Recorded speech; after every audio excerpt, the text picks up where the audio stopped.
Hello again, and welcome to the InScope podcast. I have Jacob Martin here with me from the ScopeStack team, and thank you for joining us on the podcast today. Jacob, hello. Hello. It's good to be here. Hey, so you were on a podcast a while ago where we started talking about the concept of good, great, and gifted. Right? I know it's something you're really passionate about. I think of it in terms of like, get it, want it, capacity. And so I wanted to dive deeper into that topic and really understand. So if I'm an MSP, IT services organization, I'm building out my teams, right? So I'm trying to scale my business.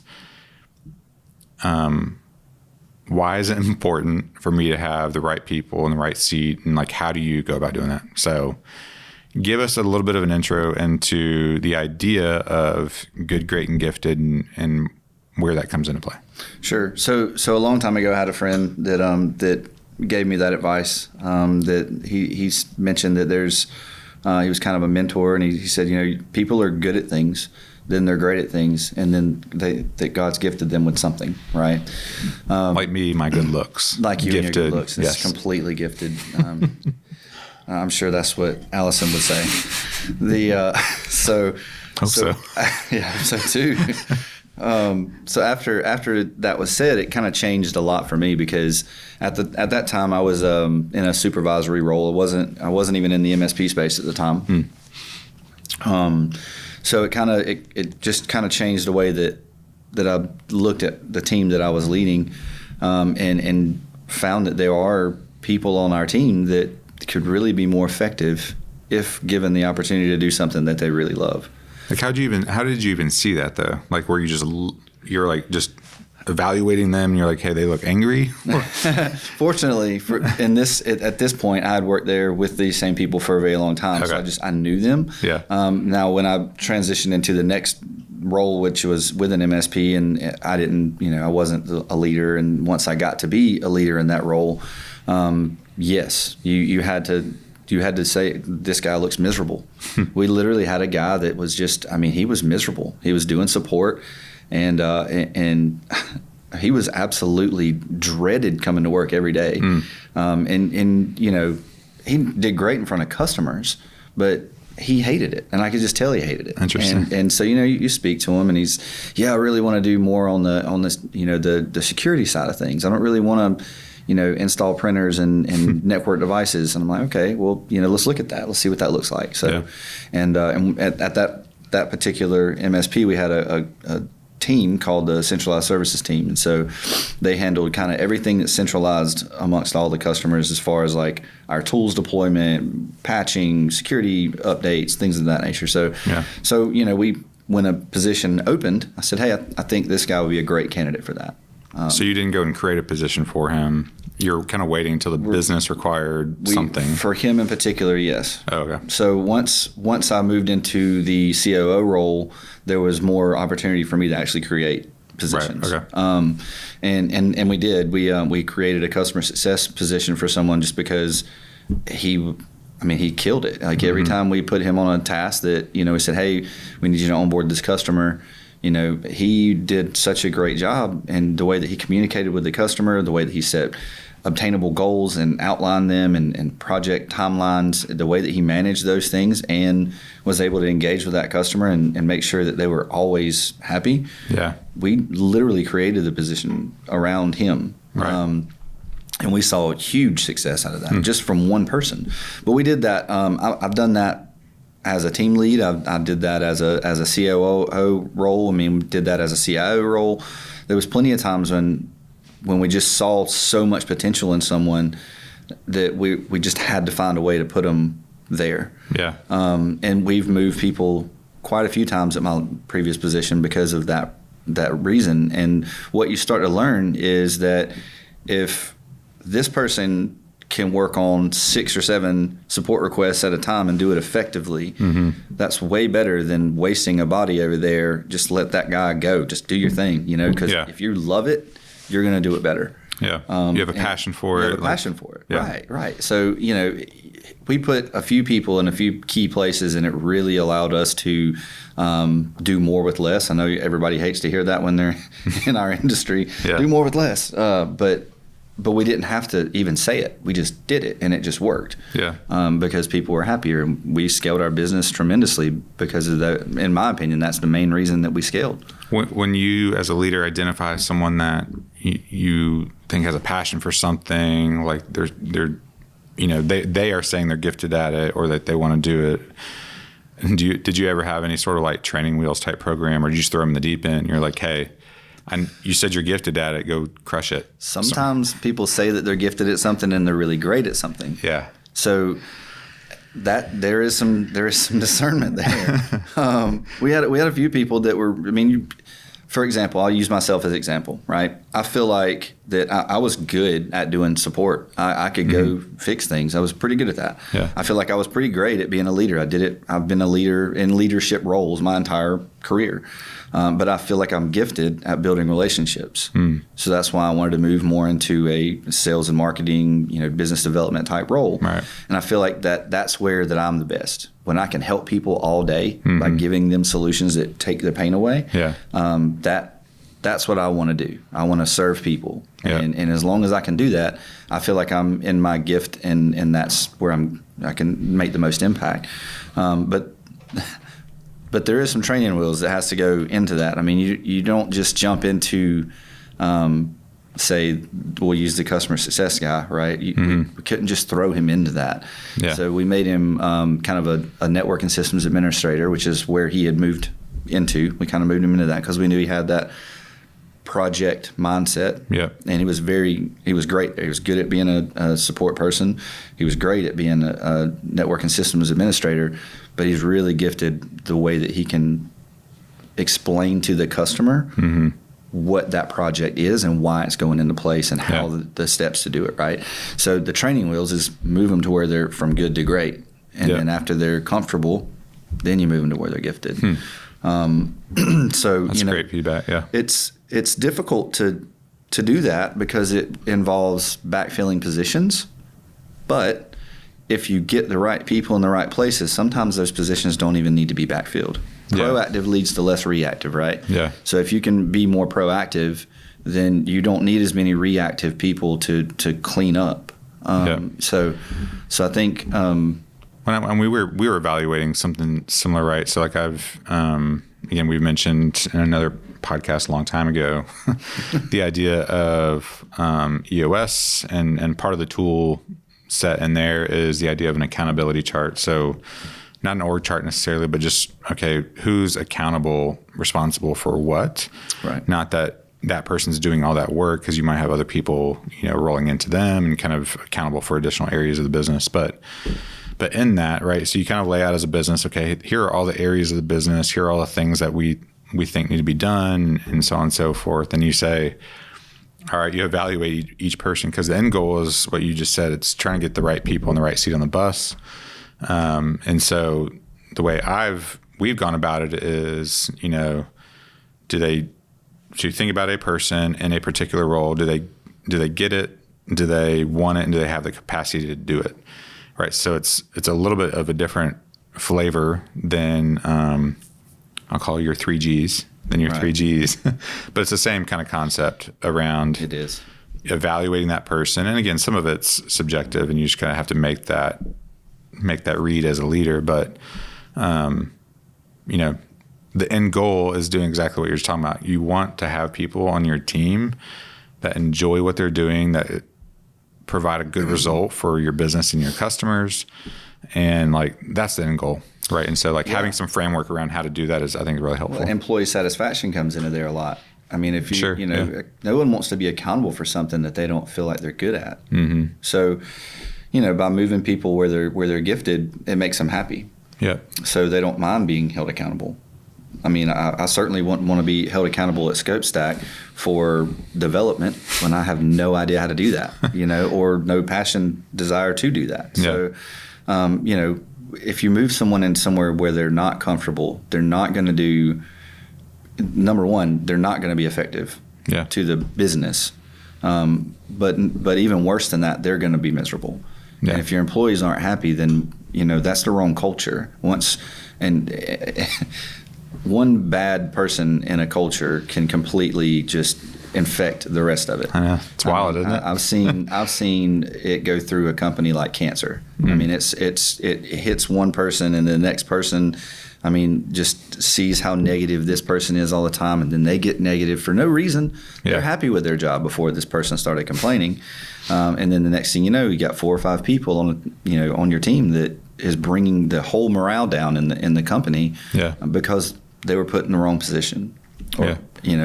So there's a lot around the good, great, gifted, but at the end of the day, it's just as much about keeping your employees happy as it is the scalability of your business because of it. Yeah, and I think people, businesses evolve too, right? And so it's an ongoing evaluation process. Like, you need to be, as a leader, intentional about trying to understand, having a conversation with people, right? We had another podcast,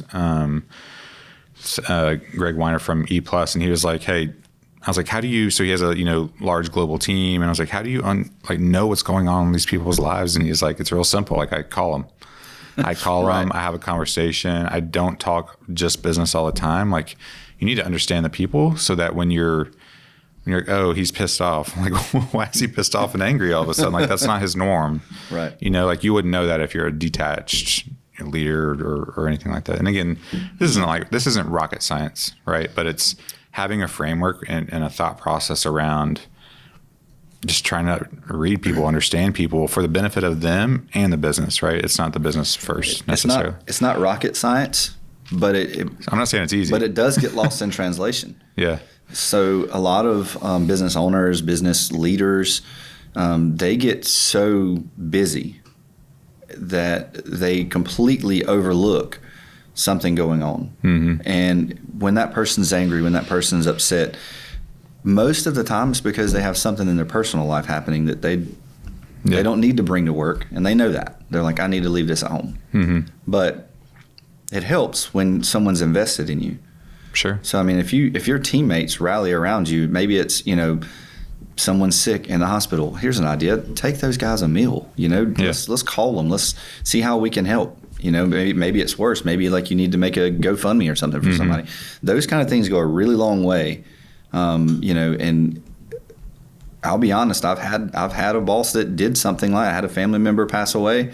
They were the first one to have a truckload of food at my house. And it literally hit me really deep, and let me know where I was working, who I was working for. Right. And I stayed there for 11 years. Yeah. So, I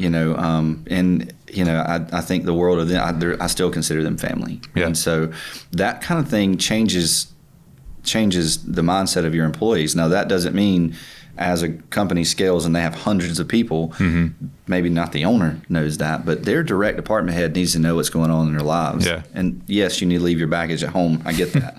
But at some point, it's hard to do that. It's hard to do that if you're not happy at work. There's a reason. Either you're really not happy because of the job role you're in, or you have something going on. Yeah.